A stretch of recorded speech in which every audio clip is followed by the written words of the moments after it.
Don't believe a word of that, by the way. Last night, Notts County launched the lottery scheme they hope will spark their recovery from crippling debts. A packed meeting also heard that the club will lose the services of the chairman, Jack Dunnett, who announced that he's retiring at the end of the season. Over 1,500 people crammed into the Astoria rooms for Notts' survival meeting.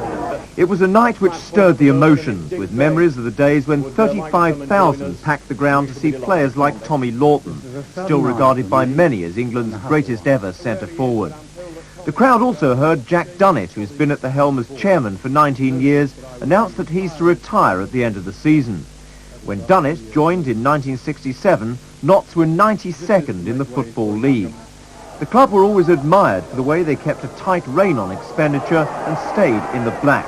But promotion to the First Division was ironically the time when Notts County started to live beyond their means. Until we went in the First Division, we made sure that we didn't spend more than we received. And in fact, we'd built up a tidy bank balance when we went in the First Division. Having got in the First Division, we were ambitious. Naturally, we wanted to stay there. And also, we believed that we should really get gates of 15,000 in the First Division, which, although was low for the First Division, was, in our very prudent bookkeeping, enough to sustain us. Unfortunately, we never reached that. Our average gate in the first year was less than 11,000, second year less than 10,000, third year less than 9,000. And of course, on those figures, you can easily work out how much we were losing.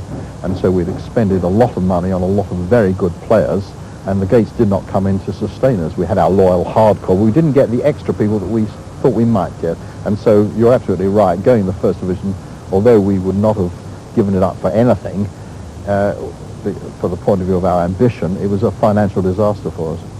It's an open secret that you put a lot of money into the club over the years.